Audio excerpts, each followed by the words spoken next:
আমার প্রিয় ছোট্ট বন্ধুরা, আজ আমি তোমাদের একটা সুন্দর গল্প শোনাবো।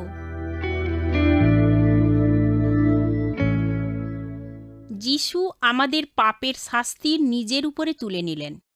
বিচারক মৃত্যুদণ্ডের পক্ষে ছিলেন, দণ্ডাদেশ কার্যকারীরাও ছিল প্রস্তুত। আর যিশুকে তার শত্রুদের হাতে সমর্পণ করা হয়ে গেছে। তারা তার মুখের উপর থুতু দিয়েছে, ঈশ্বরপুত্রের মুখের উপর মুষ্টাঘাত করেছে, তাছাড়া বেত্রাঘাতও করেছে।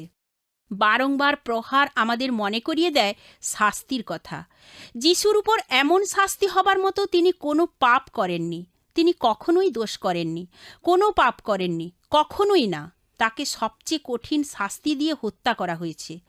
আঘাতে আঘাতে রক্তাক্ত পিঠে জেরুজালেমের রাস্তা দিয়ে কাঠের বিশাল ভারী ক্রুশ বহন করার জন্য তাকে বাধ্য করা হয়েছিল।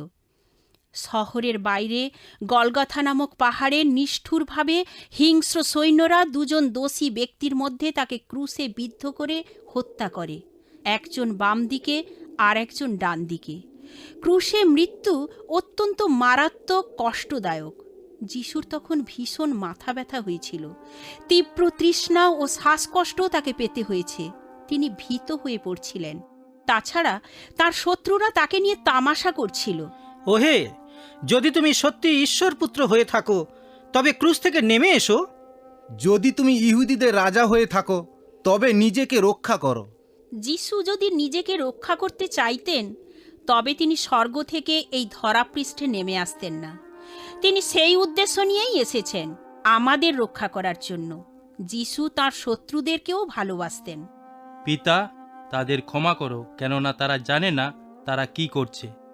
চিন্তা করুন, 3টি ক্রুশ নিয়ে যিশু মধ্যিখানে, তার ডান দিকে এবং তার বাম দিকে ঝুলে আছে দুষ্কৃতিকারী।